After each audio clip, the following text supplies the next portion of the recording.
Hi everyone, welcome to another episode of Danny's Life and Travel. And today, once again, I am talking about AMD, just giving you a quick update on what's going on. So, firstly, let's just go through the chart, what's been happening. So, last week I talked about how on Friday it was higher than the week before, so I saw it as progress. This week on Monday we had a drop, it went down. But then it started to build back up again. So from Tuesday onwards, it's been going up and up and up. Ending the day higher. I would say pretty much. Yeah. So overall, it's trending upwards, which is a good sign. Which is what I like. And if you look on the longer term chart, 6 month chart, you can see that before it was kind of plateauing at 10. It was messing around $10. And now we're at about $11, messing around $11.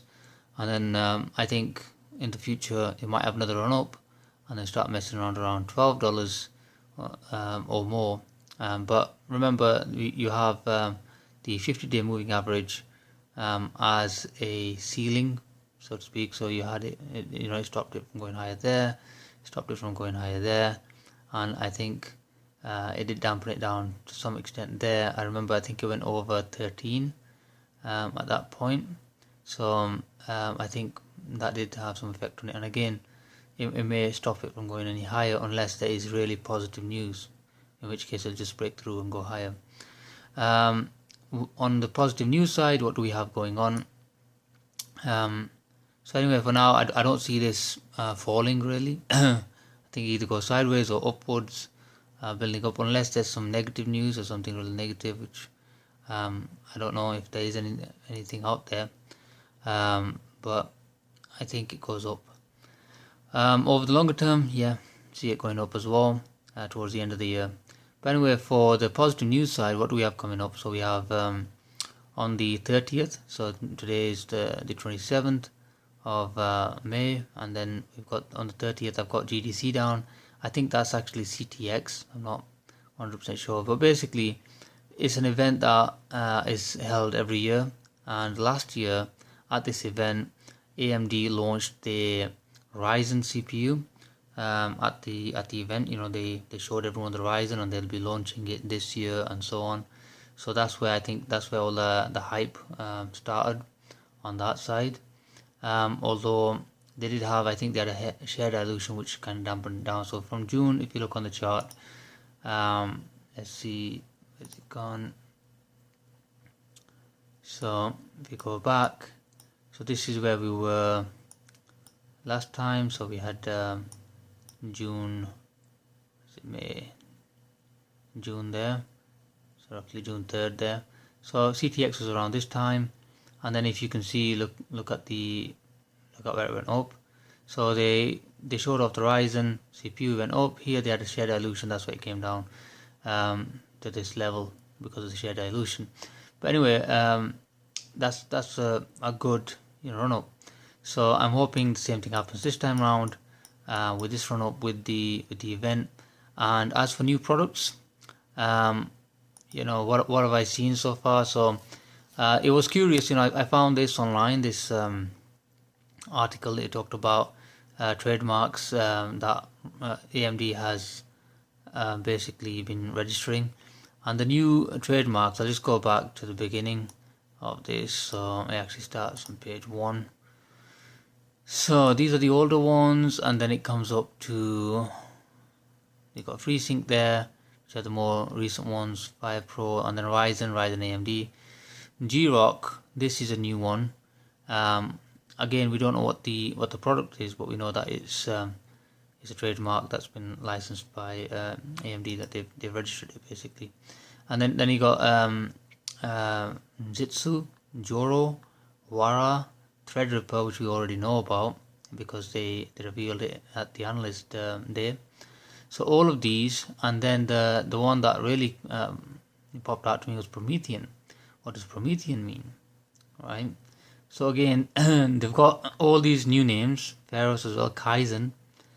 Kaizen, basically, if you break it down into the Japanese, it's actually a method whereby you can create a new positive habit within yourself. And basically, it's a 1 minute rule. So what you do is you'd say you wanted to learn a new language. You'd try to learn that language in 1 minute. So not all the language, just try to learn it for 1 minute every day, and then you'd eventually get better. So I think knowing that and the name, I'm just speculating, but it could be a super fast processor that within 60 seconds it can do so many tasks or something to that effect. So that's what I mean. It's just speculation. It could be true. It could be completely false. But anyway, they got Kaizen as a trademark as well. Aragon, Zenso, AMD Aragon, AMD Zenso.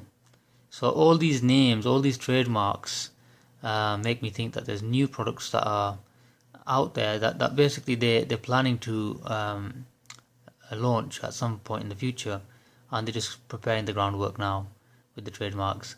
And we might get more information at the CTX or GDC, whatever it is, event in the next few days, and then we'll see what they're revealing and what they've held back. So basically, the ones that they reveal we'll get more information on, and the ones that they hold back, they may be more bigger items. They may, for example, I don't expect them to tell us about a GPU or a CPU and give all the benchmarks of that. They may say we're going to have a new GPU next year or a new CPU next year, like Zen 2 or Vega 2 or something, or Navi.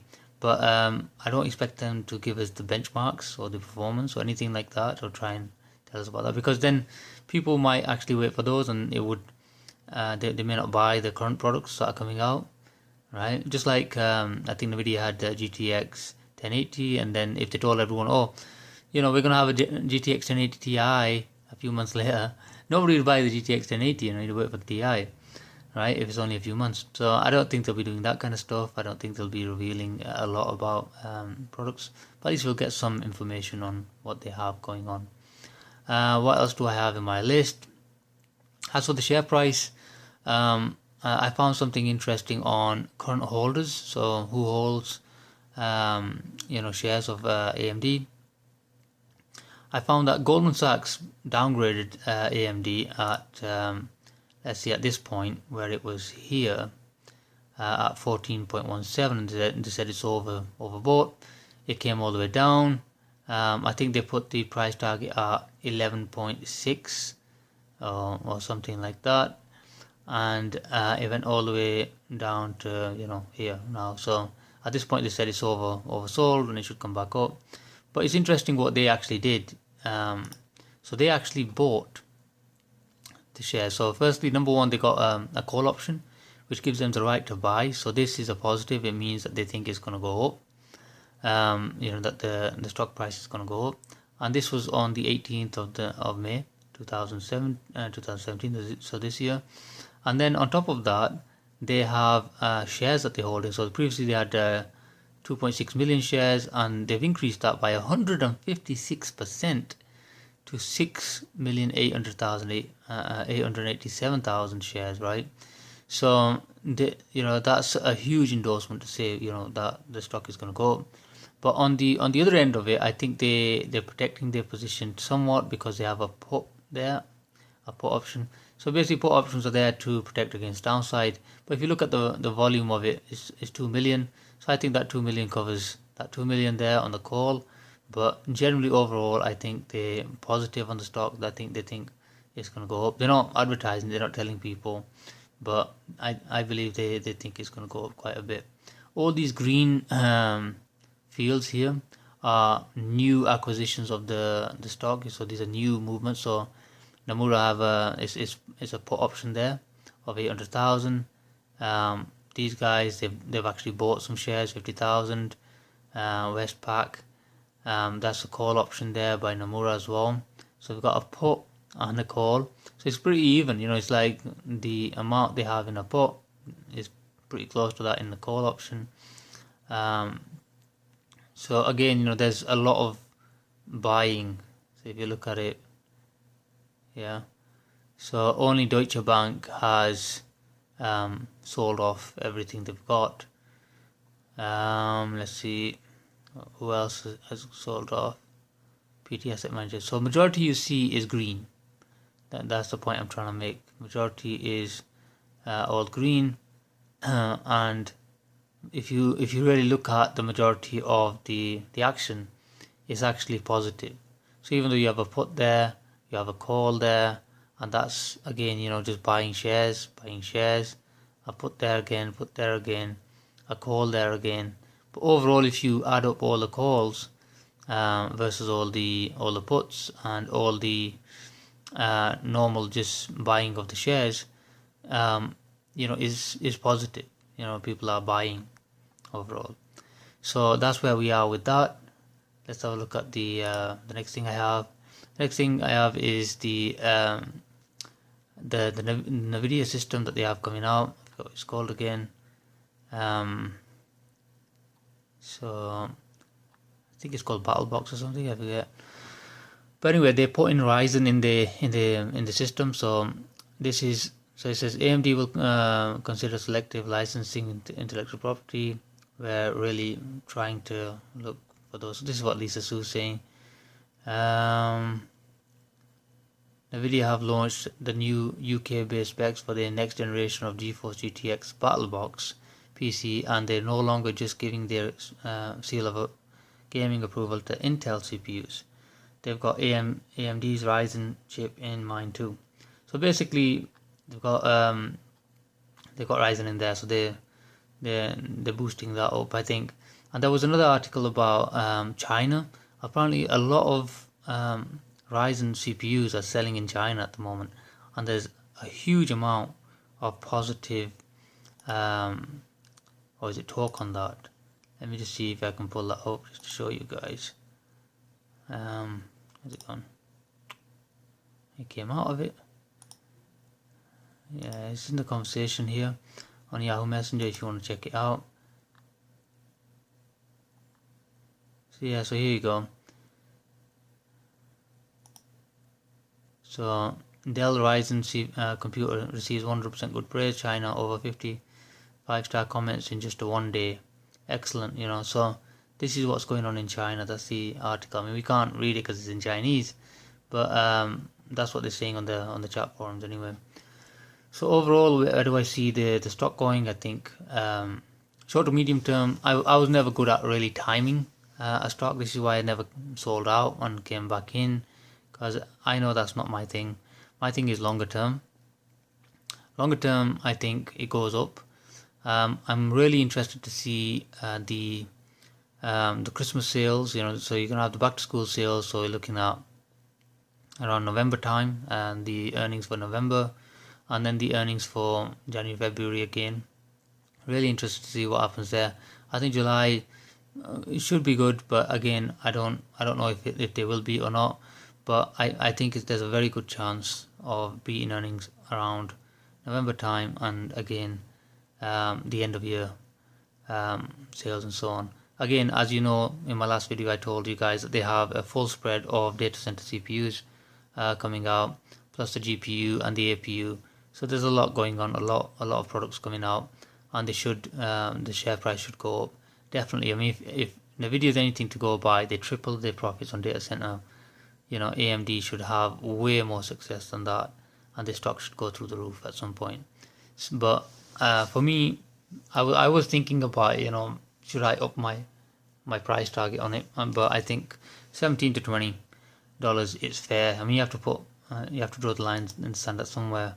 But I think 17 is low anyway. But $17 to $20, I'm happy to sell. At least I've made some profit. So that's it for today, guys.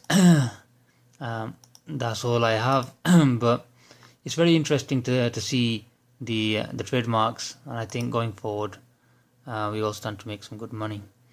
Anyway, guys, once again, I have I'm going to put the books in the description if you're interested in the books. I will also put the link. I'm trying to get my videos a little bit better, try and give you more sources to look at. So I'll put the the link to this webpage where you can look at all the holdings, you know, for the shares and so on, in the description as well. And if you want to support me, you want to buy the book, buy the book.